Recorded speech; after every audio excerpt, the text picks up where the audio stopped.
नमस्कार, आप देख रहे हैं एबी स्टार न्यूज। मैं हूं आपके साथ सपना वर्मा। वक्त हो चला है अपना उत्तर प्रदेश का। बुलेटिन की शुरुआत में बात करेंगे गाजियाबाद की, जहां पर शिवपाल यादव प्रेस कॉन्फ्रेंस के दौरान पत्रकारों से बातचीत करते हुए दिखाई दिए। प्रसपा प्रमुख शिवपाल यादव गाजियाबाद में मीडिया कर्मियों से मुखातिब हुए। इस दौरान उन्होंने विधानसभा में आगे की सीट और समाजवादी पार्टी में सम्मान को लेकर अपना पक्ष रखा। उन्होंने कहा कि अगर अखिलेश चाहते तो उन्हें विधानसभा में आगे की सीट मिल जाती, क्योंकि अखिलेश यादव विधानसभा में नेता प्रतिपक्ष है, इसीलिए उन्हें आगे की सीट मांगने की जरूरत नहीं पड़ती। साथ ही उन्होंने ये भी कहा कि समाजवादी पार्टी में उन्हें सम्मान नहीं मिल रहा है। मांगने की जरूरत ही नहीं थी। अखिलेश को सीट मांगने की जरूरत ही नहीं थी। अगर सीट ही देनी होती ना तो स्लिप यहाँ लगा देते और दूसरी स्लिप यहाँ लगा देते, उसको सूचना दे देते, मुझे सूचना दे देते। जरूरत कहाँ थी? देखिए, जब वो लीडर अपोजिशन है, विपक्ष, पूरे विपक्ष के लीडर हैं, तो उन्हें मांगनी ही नहीं थी। किसी साथी को जिसकी सीट देनी थी तो उस पर हमारा नाम स्लिप लगा देते, उसकी जगह हमारी जगह उसकी लगा देते, हो गई। देखिए, तो विपक्ष की जिम्मेदारी है, हाँ? विपक्ष की जिम्मेदारी है सरकार की पोल खोले और मुद्दे उठाए। ये तो विपक्ष का काम है। आंदोलन करे, प्रदर्शन करे, धरना दे। वैसे तो हमारी विचारधारा हमेशा समाजवादी रही है और समाजवादी में ही हमने शुरू से 80 से लेकर के अभी तक काम किया है। तो हमारी विचारधारा तो समाजवादी है। हमने देखिए लोहिया जी के साथ तो काम नहीं किया है।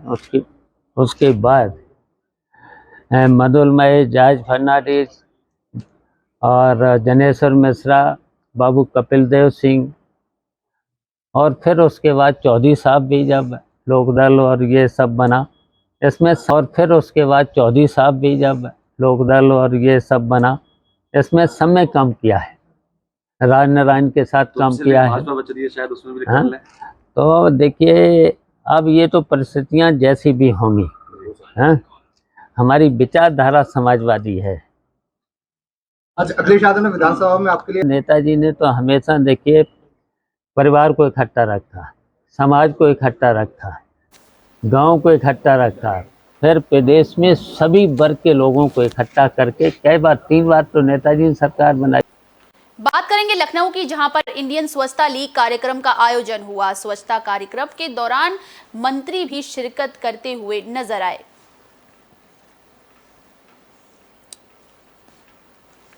2 अक्टूबर तक सेवा पखवाड़े के तहत नगर विकास विभाग ने इंडियन स्वच्छता लीग कार्यक्रम का आयोजन किया गया है। इस दौरान मंत्री AK शर्मा ने कार्यक्रम का उद्घाटन किया। सेवा नगर विकास मंत्री अरविंद शर्मा ने लोगों से लखनऊ को साफ बनाने की अपील की। 1090 चौराहे से नगर निगम कार्यालय तक पैदल मार्च भी इस दौरान किया गया। कार्यक्रम में मेयर संयुक्ता भाटिया भी मौजूद रही।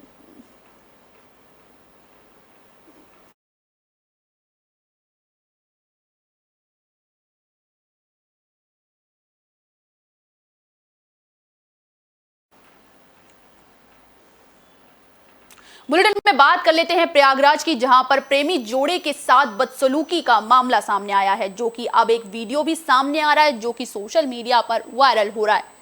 गंगापार के मऊ आइमा से प्रेमी जोड़े के साथ बदसलूकी का मामला सामने आया। वीडियो 6 दिन पहले का बताया जा रहा है। इसमें लड़की के साथ हाथापाई हो रही है। वहीं इस दौरान प्रेमी पैर पकड़कर छोड़ने की मन्नत कर रहा है, जिसके बाद पुलिस ने केस दर्ज कर आरोपियों की तलाश में शुरू की। मामले में 3 लोगों को चिन्हित किया गया है।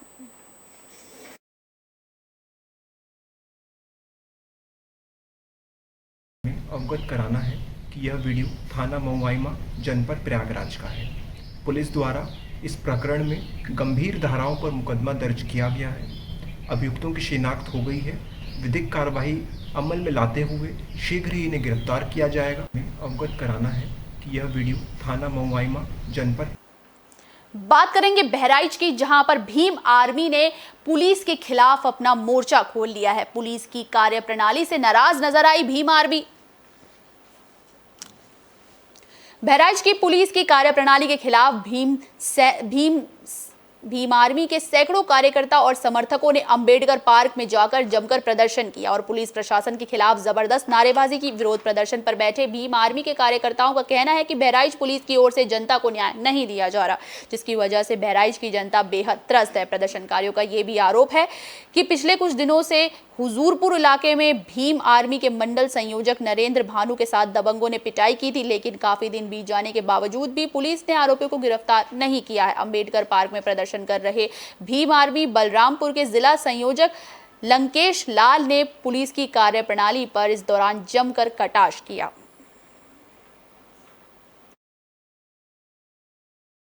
दिन एक हत्या हुए और एक हमारे भाई को नाजायज एनडीपीएस में, ताकि उसके पास से एक भी कुछ बरामद नहीं, वो नशा नहीं करता। और ज़िले में बहराइच में आप देख रहे हैं कि हर तीसरे चौथे दिन या हर हफ्ते में एक आध ऐसी बड़ी घटना हो जाती है जिसमें पुलिस अभी किसी का उजागर नहीं कर पाई है।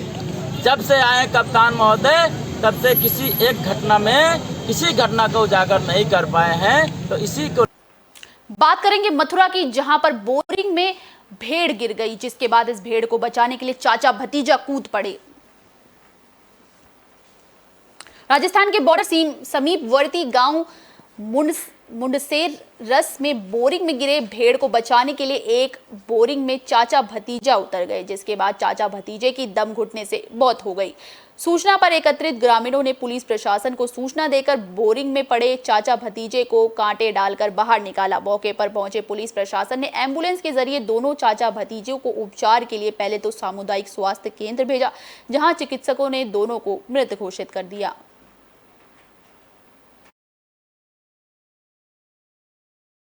ये एम्बुलेंस है हमारे पास में सर्वप्रथम सरमन नाम के व्यक्ति आए थे, जिनकी उम्र लगभग 50 वर्ष थी।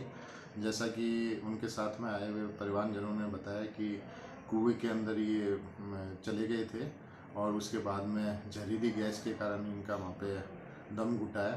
तो तत्काल हमारी यहाँ पे टीम ने ड्यूटी डॉक्टर सचिन शर्मा, हमारे फार्मासिस्ट विष्णु डावत जी, मदन वार्ड बॉय ओम प्रकाश और हमारे रविंद्र त्यागी जी चीफ फार्मासिस्ट द्वारा उसको जांच पड़ताल किया गया। कुएं में उसे निकालने के लिए चचा भतीजे दोनों गए।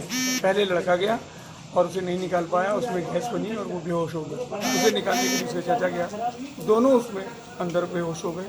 गांव के अथक प्रयास से अब हम लोगों ने उन्हें बात कर लेते हैं बहराइच की, जहां पर मदरसों का सर्वे जारी है और इस सर्वे के दौरान कई सारे खुलासे निकल कर आ रहे हैं। उत्तर प्रदेश सरकार के निर्देश पर प्रदेश में संचालित मदरसों का सर्वे किया जा रहा है। सर्वे के दौरान मदरसों के भीतर निकलकर आ रही भयानक स्थितियां और भविष्य में सरकार के लिए सरदर्द का कारण बन सकती है। उपजिलाधिकारी सुभाष सिंह, अल्पसंख्यक कल्याण अधिकारी संजय मिश्रा की अगुवाई में टीम ने हिदायतुल इस्लाम मदरसे का सर्वे किया, जहां कई चौंकाने वाले खुलासे हुए हैं।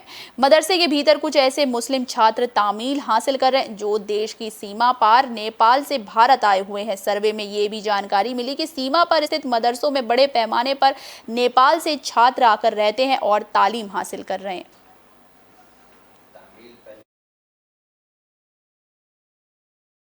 सबसे पहला प्रश्न चिन्ह उनके भविष्य को लेकर के लगता है, क्योंकि वो बच्चे जितनी भी दर्जा तक यहाँ पढ़ाई हो रही है, तहतानिया फौकानिया 8वें तक 10वें तक, उसके बाद उन बच्चों का किसी अन्य विद्यालयों में एडमिशन नहीं हो पाएगा, क्योंकि उन बच्चों के पास कोई वैधानिक अंक पत्र प्रमाण पत्र नहीं होगा। तो एक तो सबसे बड़ी समस्या ये आती है उन बच्चों के साथ। दूसरी, जैसे कि आप लोगों ने देखा कि इन बच्चों से जब गणित, अंग्रेजी, विज्ञान इन विषयों के कुछ प्रश्न किए गए, जैसे एक 20 साल का बच्चा था, उससे पहाड़ा पूछा गया 16 का, तो बच्चे इसको भी बताने में असमर्थ थे। और जैसा कि अभी प्रबंधक महोदय ने बताया कि हमारे यहाँ इन विषयों की पढ़ाई बिल्कुल। बात कर लेते हैं फिरोजाबाद की, जहां पर बारिश इन दिनों कहर ढा रही है। बारिश की वजह से एक मकान की दीवार गिर गई, जिसके बाद इसका शिकार एक बुजुर्ग महिला हो गई।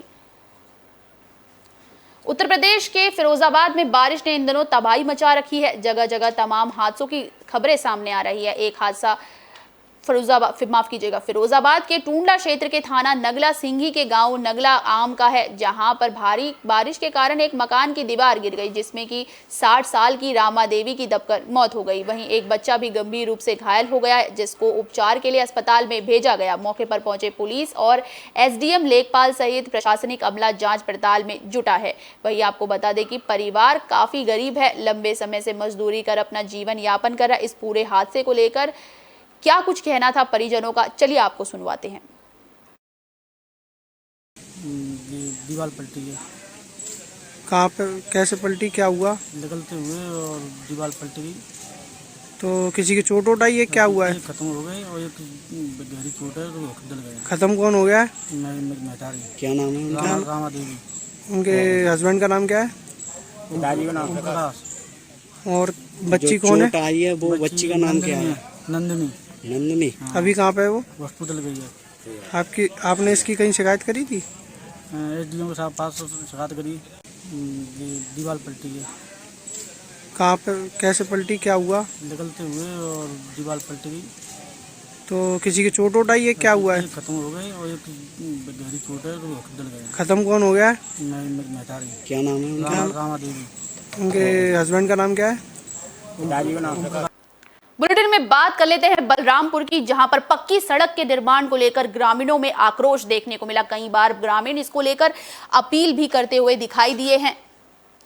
बलरामपुर आजादी के बाद से इंडो नेपाल बॉर्डर के समीप स्थित ग्राम पंचायत तेंदुआ नगर राजस्व गांव भदुआह से गोहनवा तक 4 किलोमीटर तक किसी तरह की पक्की सड़क नहीं होने से ग्रामीण जनता दरबार में इस मुद्दे को रख चुके हैं और कई बार सड़क निर्माण की बात भी कर चुके हैं, जिसके बाद ग्रामीण करीब 10 सालों से जनप्रतिनिधि, विधायक, सांसद और जिले के अधिकारियों को लगातार प्रार्थना पत्र सौंप रहे हैं।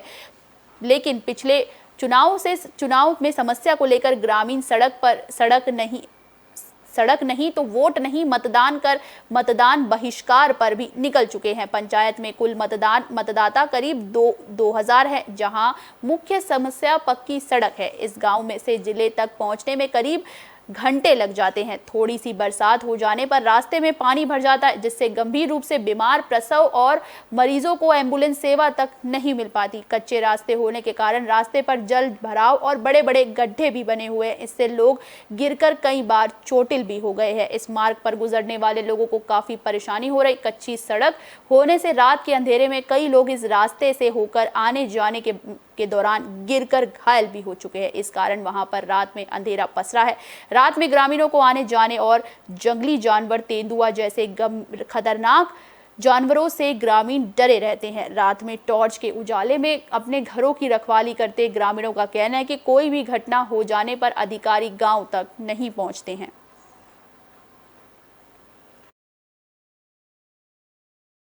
हमारे यहाँ का मामला ये है कि रास्ता के लिए हम लोग बहुत परेशान हैं और हमारे रास्ता ऐसा कुछ मामला पहले हो चुका है कि आदमी वहाँ पर मर चुके हैं, लेकिन हम अस्पताल को नहीं पहुँचा पाए हैं और आने जाने में हम लोगों को इतना तकलीफ पड़ता है। गांव हमारा भदवार है, वहाँ जाने के लिए लगभग 4 से 5 किलोमीटर दूरी पर ही कच्ची मार्ग है। उस पर इतना रास्ता ख़राब है कि हम लोग जा नहीं पाते हैं। बरसात में जब थोड़ा सी भी बरसात हो जाती है। हमारे यहाँ का मामला ये है कि रास्ता के लिए हम लोग बहुत परेशान हैं। बात कर लेते हैं बागपत की, जहां पर पीएफआई को लेकर डॉक्टर सत्यपाल सिंह का बयान देखने को मिला। उन्होंने एक बड़ा बयान दिया है। बागपत सांसद डॉक्टर सत्यपाल सिंह ने बयान दिया है और कहा है कि कट्टर इस्लाम को बढ़ावा देने ही पीएफआई का मुख्य उद्देश्य है। ये देश का सबसे बड़ा कट्टर इस्लामिक संगठन है। पूरे देश में फैले पीएफआई को जड़ से खत्म कर संगठन पर पाबंदी लगाए जाने की वे हिमायत करते हैं। दरअसल डॉक्टर सत्यपाल सिंह बागपत के बड़ौद स्थित दिगंबर जैन कॉलेज में वोकल फॉर लोकल कार्यक्रम के तहत आयोजित प्रदर्शनी और बिक्री आयोजन के शुभारंभ करने पर पहुंचे थे। उन्होंने फीता काटकर इस 3 दिवसीय प्रदर्शनी और बिक्री आयोजन का शुभारंभ किया। प्रदर्शनी में लगाए गए स्टॉल का निरीक्षण के दौरान दौरान उन्होंने अधिकारियों से योजनाओं, घरेलू उत्पादों का प्रचार प्रसार करने और पैकेजिंग पर अधिक ध्यान देने की बात कही। इस दौरान पत्रकारों से बातचीत करते हुए उन्होंने पीएफआई पर जमकर प्रहार किया। उन्होंने कहा कि देश में कट्टर इस्लाम को बढ़ावा देने का काम इस पीएफआई संगठन ने किया है। देश के 11 राज्यों में एक साथ जिस तरह से पीएफआई पर कार्रवाई की गई है, उसके लिए देश के गृह मंत्री अमित शाह बधाई के पात्र हैं। सबसे पहले मैं कहना चाहता हूँ, PFI popular front of India इस देश के अंदर एक इस्लामिक कट्टर जो है एक संगठन रहा है। इन लोगों का जो उद्देश्य है वो अपने इस्लाम को बढ़ाने के लिए और देश विघातक कार्रवाइयों लोग सम्मिलित रहे हैं। पहली बार ऐसा हुआ है कि पूरे देश के स्तर पर 11 राज्यों के अंदर जो है जगह जगह छापेमारी हुई है। सबसे पहले मैं कहना चाहता हूँ, PFI popular front of India इस देश के अंदर एक बुलेटिन में बात कर लेते हैं संभल की, जहां पर अध्यापकों की बड़ी लापरवाही सामने आई। दरअसल एक छात्रा कक्षा में ही बंद रह गई। थाना धनारी क्षेत्र के गांव धनारी बालू शंकर पट्टी में स्थित प्राथमिक विद्यालय परिसर के कक्ष संख्या 1 में अध्यापकों की लापरवाही से 7 साल की कक्षा की एक छात्रा बंद ही रह गई। दूसरे दिन स्कूल खुलने पर छात्रा मिली। धनारी क्षेत्र के गांव बालू शंकर पट्टी में स्थित प्राथमिक विद्यालय में कक्षा 1 में पढ़ने वाली छात्रा अंशिका, जो कि अपने ननिहाल में रहकर शिक्षा ग्रहण कर रही है। छात्रा स्कूल पढ़ने के लिए गई तो छुट्टी के बाद छात्रा घर नहीं पहुंची। छात्रा के घर न पहुंचने पर परिजनों को चिंता हुई। परिजन स्कूल पहुंचे तो शिक्षकों ने छात्रा के स्कूल में ना होने की बात कही। परिजन छात्रा को गांव के सामने जंगल में खोजते रहे। दूसरे दिन सुबह जब दोबारा छात्रों ने स्कूल परिसर का ताला खोला तो छात्रा कक्षा संख्या 1 में बंद मिली। बच्चों ने परिजनों को सूचना दी। मौके पर छात्रा को लेकर घर गए। छात्रा के कमरे में रात भर बंद रहने की खबर जैसे ही ग्रामीणों को पता चली, भारी संख्या में ग्रामीण स्कूल परिसर में इकट्ठा हो गए। भूखी प्यासी 18 घंटे तक सुनसान कमरे में रोते बिलखते बच्ची ने रात गुजारी। सूचना मिलने पर पहुंचे खंड विकास शिक्षा अधिकारी पोप सिंह ने बताया कि पढ़ाई के दौरान स्कूल की बेंच पर अंशिका सो गई थी। लापरवाही के चलते स्कूल के कमरे में बंद रह गई। गांव के अंतिम छोर पर विद्यालय होने के कारण ग्रामीणों की आवाजाही स्कूल की परिसर की तरफ कम रहती है। स्कूल परिसर में 2 शिक्षक उपस्थित थे, जिनकी लापरवाही से छात्रा कमरे में ही बंद रह गई। छात्रा से मिलकर उसका हाल चाल पूछा गया है। अब छात्रा फिलहाल ठीक है। दोषी अध्यापकों के खिलाफ कार्रवाई का आश्वासन शिक्षा अधिकारी की तरफ से दिया गया है।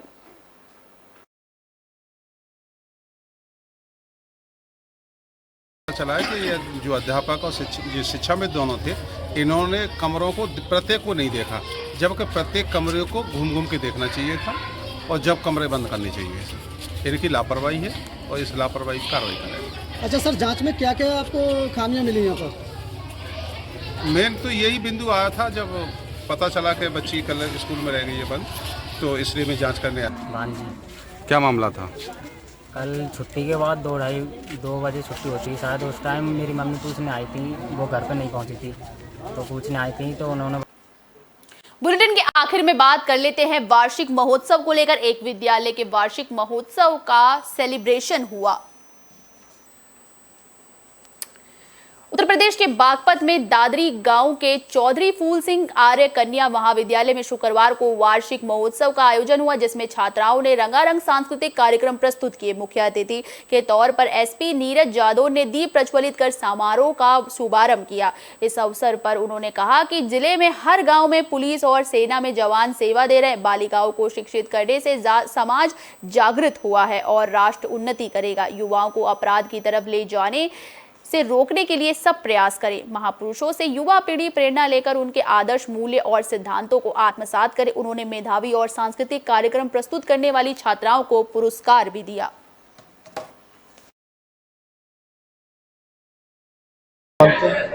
और अपने जो नई उम्र के लड़के हैं जो फौज और पुलिस की तैयारी करते हैं, उसमें से कुछ लड़के कभी कभी क्राइम की तरफ बहक जाते हैं, तो उनको वापस मुख्य धारा में लाना, वापस उनको क्राइम से दूर करना, इसकी जिम्मेदारी के लिए मैंने कहा था कि संयुक्त जिम्मेदारी हमारी और समाज की।